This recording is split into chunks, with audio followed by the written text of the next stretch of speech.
I've added a new icon to the game on the right hand side of the screen over here, this little pickaxe, and I want that to pop up a GUI. I'll show you what the GUI looks like. If I enable it now, it should pop up on the screen.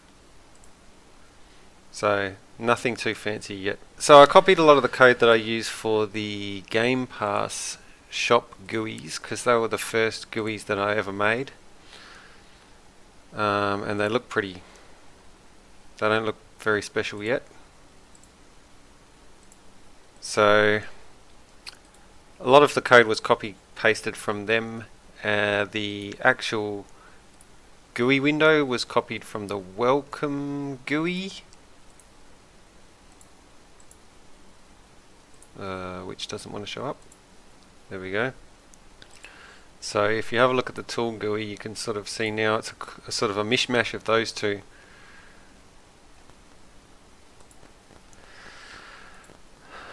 But I found myself copy pasting a lot of stuff, and it was bad. And I know there's a better way of doing it using module scripts, but I've never used module scripts before, so it's all kind of new to me.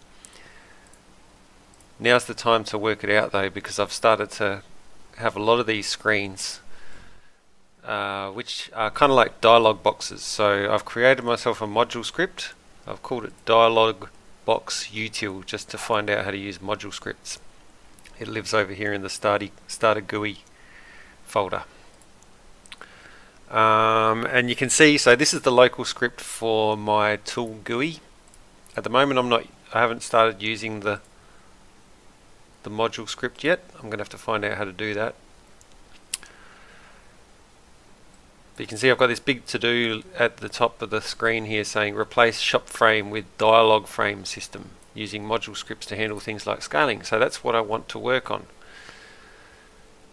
because at the moment my code is pretty cool. Like, so if you've got a small screen resolution, and if you pop up that frame, it will fill the whole screen so that it's visible on a mobile device. But if you're not on a mobile device, that screen is too big. Like, it takes up the whole screen, especially like the welcome GUI is a good example. Like, I mean, that's massive. Not so bad on this little screen, on this little window bit here, but you can just imagine if you're playing this game on a console and you've got your massive widescreen TV and this thing pops up, it's actually going to be hard work trying to read it. So it scales it down a little bit if your screen's too big. So I want to move all these functions that do cool stuff like scaling and closing the shop frame. So what happens is, if one menu is open and you try and open up another menu, it'll close the previously open one. All of that stuff needs to go into this dialog box util. So the first thing I do when I want to work on a new feature is I save a copy of the game into a new file. Now I've already got one here, a backpack stack, because what I'm trying to achieve here is a couple of things. I want this thing to open up a tool menu for the current tool that you've got equipped on the player, and I also want to support stackable items in the game. I did some research, and it's very difficult to, if not impossible, to customize the default backpack GUI, because it's part of Roblox GUI, which is within the core, the Roblox core. So you don't have access to edit any of that stuff. I managed to take a copy, if you have a look over on the side here, I managed to take a copy of the Roblox GUI. I cut out all the frames apart from the backpack when I was looking at this stuff. And you can see there's some stuff in here that's used. There's the hotbar items and your inventory. That's like when you press the tilde button on the keyboard and it pops open the inventory. So the only option for me was really to rewrite the whole backpack script if I wanted to support stacking natively on the icons, so you could actually see how many items you had, rather than start going off down that rabbit warren, which would be a nightmare, because they've got a lot of code in there to support virtual reality and stuff like that, things that are constantly evolving, and I don't want to have to maintain that. So I'm not going to touch the default backpack. Instead, I'm going to have this little icon sitting here, which will show things like durability of the item and stack, show you how many items there are in the stack, and when you click on it, it'll allow you to interact with that item. So you can split a stack, possibly repair, or any crafting functions that come along later will be in that dialog box that pops up. So it's important that I start to get this GUI system working now in preparation for that. So I've got a new copy of the world. This world has a whole bunch of stuff in it I want to delete. Now, rather than going into, like, I already know the things that I want to delete, so I've already created a script for this earlier, and here it is, dev world. So this script will go and delete buildings, spawns. It will look for all models in the workspace, apart from temp spawns, which is this platform in the middle of the world here with 6 spawns on it. They're the fallback in case the custom spawn system is disabled. I want to delete the player's health, the custom health script, and the survival tips GUI that pops up every time you respawn. We don't need that. Delete the theme song, and what I'll do is I'll just comment out this last line, because we do want the welcome GUI enabled in this case, because I'm going to be working on GUIs. So I've commented that out. It'll delete all of this stuff. We get to keep the welcome GUI though. Alright, so now that's saved, I'll close that script, click on the test tab, run script, find dev world, and it's just going to take a while because there's quite a lot of buildings. It needs to delete over 1,000, probably close to 2,000 buildings in the world that we need gone, because it just slows down the load time for the world when we're trying to test. So it's not something we want when we're quickly trying to develop a new feature. So before I created that script, I used to go through the whole world and manually delete all those things, but because it was such a chore and sometimes I'd forget things, it would take me a few goes, I decided, no, better to write that script to make it quicker and easier.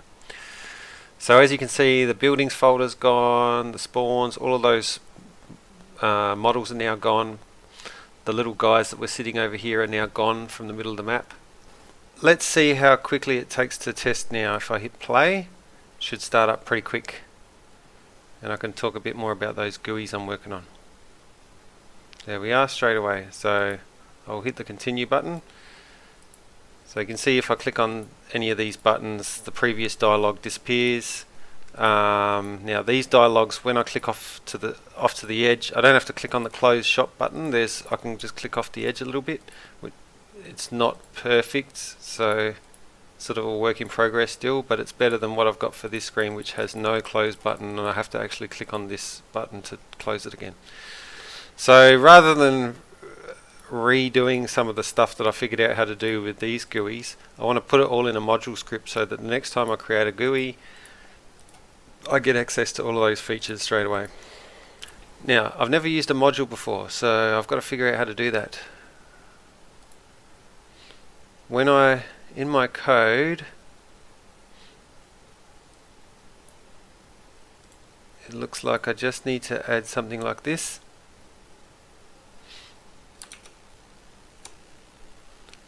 So if I go back here,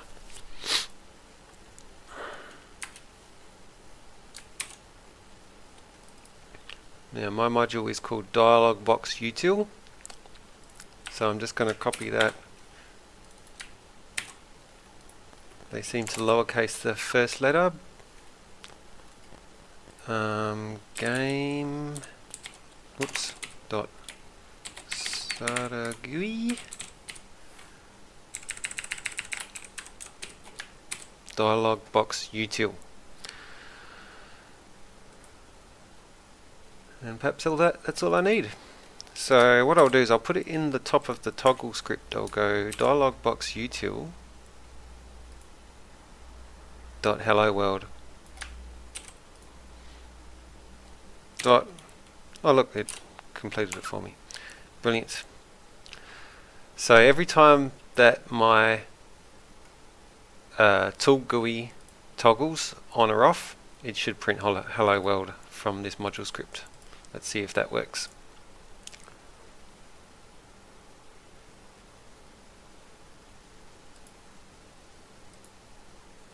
So you can see down here, it's working. So that's a start. There you go. My first module script. Now, the process of copy pasting all of these functions into the module script. Things like toggle. Toggle currently references GUI and player GUI and close shop frame, which is fine. And shop frame. Okay, we've got a few things we need to bring across. It makes sense to player GUI is fine. We can put that into our module script.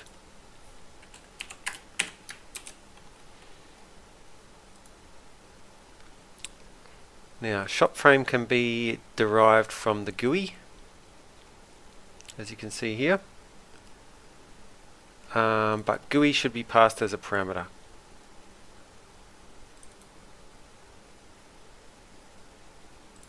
Can this be done?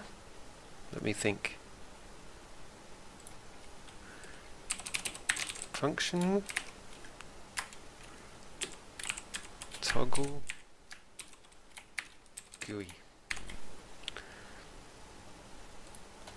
Got too many brackets there. Alright, so by changing this code, instead of calling directly that toggle function, we're going to call toggle and pass the GUI object. Now we want GUI to go into here. And we're going to change the terminology from shop frame, because it's no longer a shop frame. I'm going to bring this down into here. I'm going to call this dialog frame. So Control H brings up the search replace. Shop frame will now be called dialog frame. Replace, replace, replace. Got to fix that to uppercase.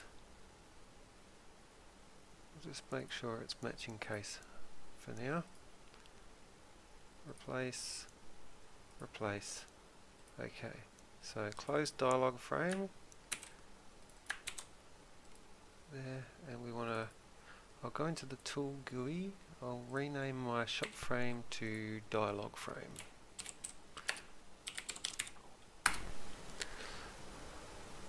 Because I copied this code from originally from the Game Pass shop and the resource shop, one of those two, I've got references to shop frame even though this is not a shop.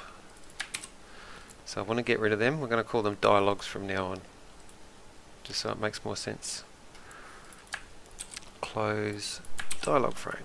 Alright, let's see if we've got any more references to shop here. Shop. Shop frame.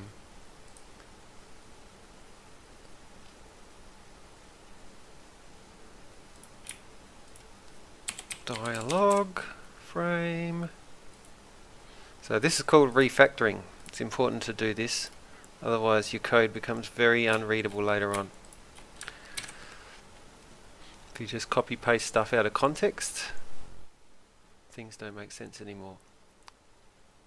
Alright, so in here I'm going to recreate this dialog box util. What have I done here? Okay, yep, we want to get rid of that. Now, so we want this, we want the toggle function to be, now how often do we use this? Okay, if it was only one time then I would have just put this code straight into here, but it's used twice, so that's fair. toggle GUI. So we want this to be dialog util dot. Now, Roblox used the convention of uppercase for function names. Oop, we've got to put that under this.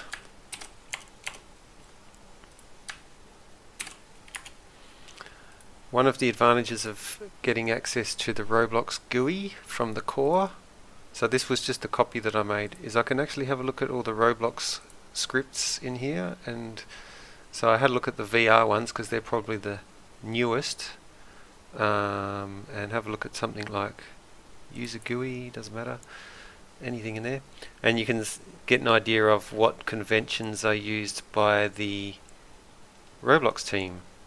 Things like uppercase for function names, and try and stick to the code conventions that they use because they're most likely to be the conventions that most people will use.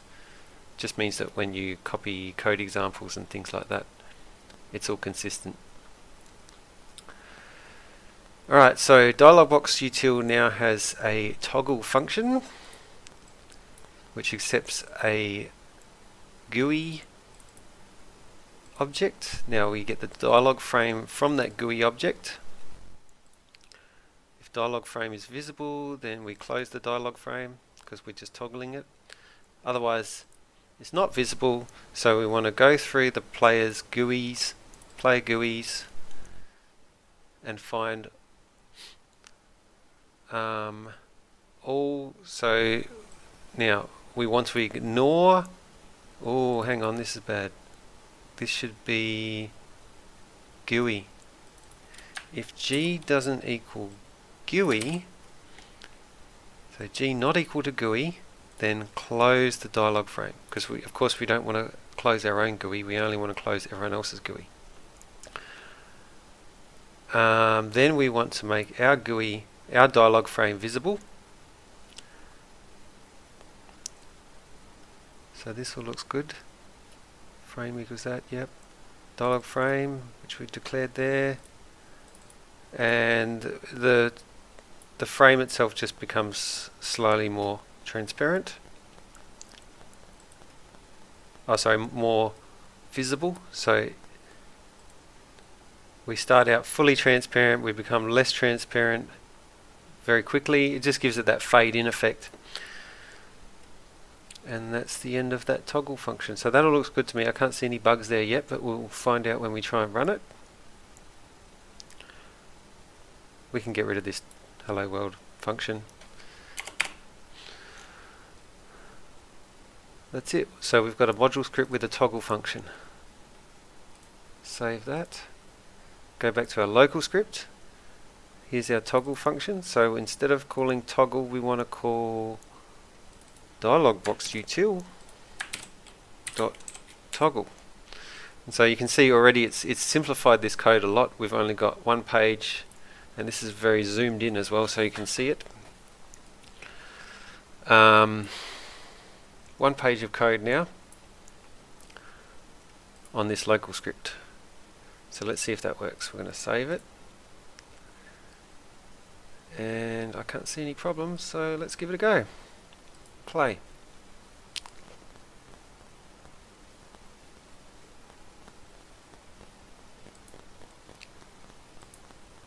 And it works. Brilliant. Amazing. I can't believe there was no bugs there. Great. Alright, so then we just need to move on to some of the other functions that I use around the place. So what have we got here? GUI scale. I could probably move that into the... So this runs on startup.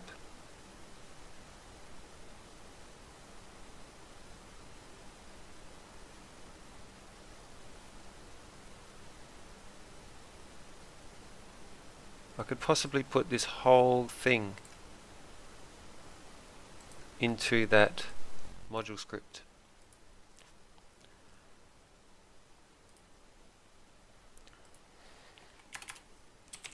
Dialogbox util dot GUI scale. Now we probably just need to pass it the GUI resize listener. We will just move down here. Oops, wrong button. Key, I mean. So all of this stuff's going to go.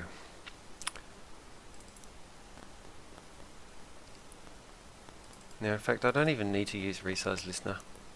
I can fix some of this code. In the meantime, let's take it all across. So we're accepting a GUI.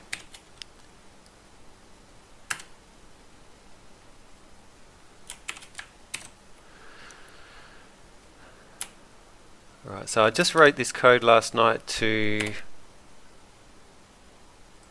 resize the GUI. So as I mentioned before, if I press play, you'll notice that instead of this message taking up the whole screen, it gets scaled down a little bit, so it doesn't look so bad. I've disabled that on this GUI now, and you can see it's quite a lot bigger. Much bigger, because it's not running that resize script anymore. So we want to restore that function by using a local script, a module script this time. Now, resize listener was something that I tried. It does the job, but there's a better way of doing this, I realized. So I'm going to rewrite that now. If GUI dot absolute size equals 0, then I'll just block comment this out. So a block comment is where you go square bracket, square bracket, I think. That doesn't like it. Maybe it's the other way around. Yeah, that's better. Okay, so it's minus minus square bracket, and then to end it, other way, square bracket, minus minus. Now I can start to rewrite this. So if absolute size.x equals 0, then we know it hasn't rendered the frame yet. I'm just going to copy this part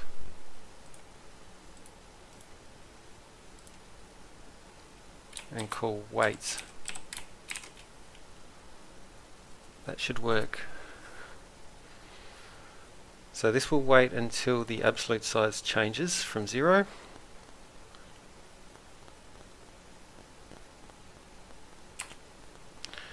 And once that's happened, we'll call GUI scale.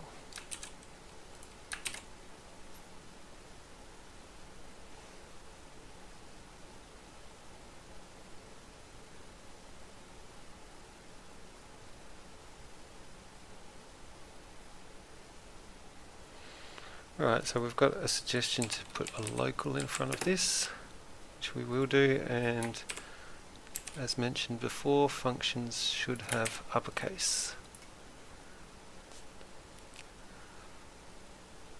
Now I think that will work.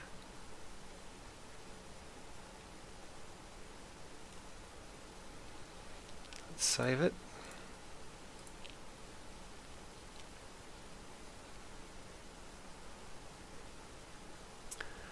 And we want to call dialogbox.GUI scale.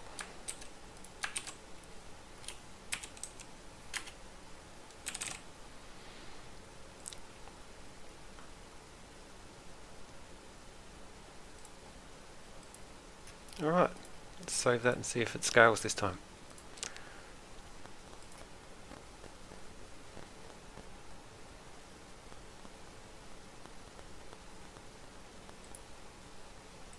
Much better.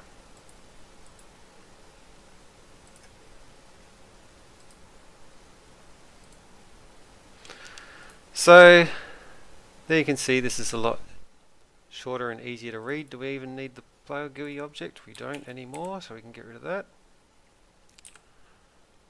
The menu button we'd still need, which is fine.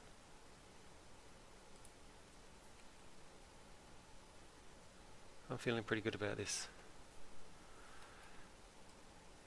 Alright, so I'm going to end it there. You can see the next step would be to go into the other GUIs that we have. Game Pass GUI, local script, and remove all of this code and replace it with pretty much everything that's in here. Let's just try it real quick, the Game Pass one. We're going to rename this as a dialog frame.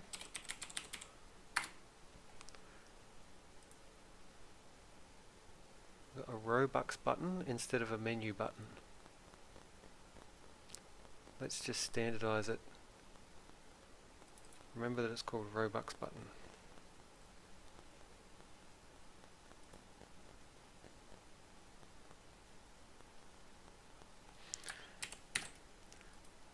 Let's just blindly, we've still got a buy function in here, so we're not going to blindly replace everything.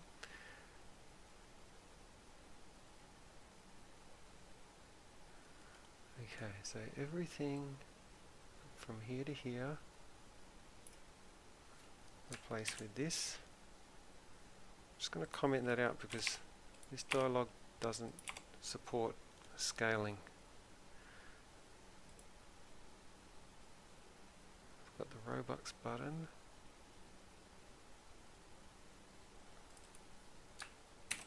Instead of the menu button.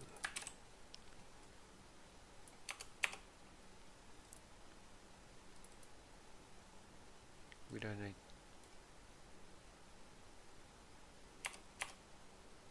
And we don't need that. Do we?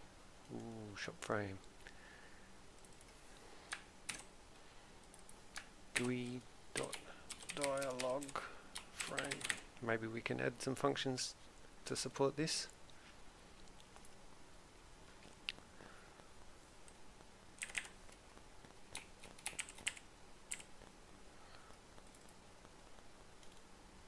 GUI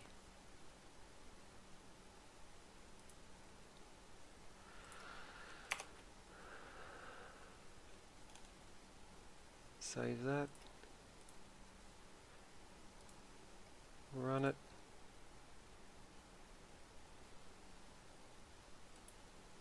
It's working.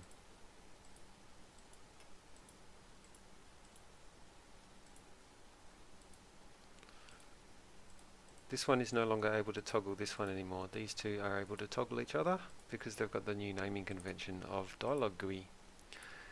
So, without boring you any further, the next step would be to change this shop to match the code in this shop, and then we're done. Module scripts.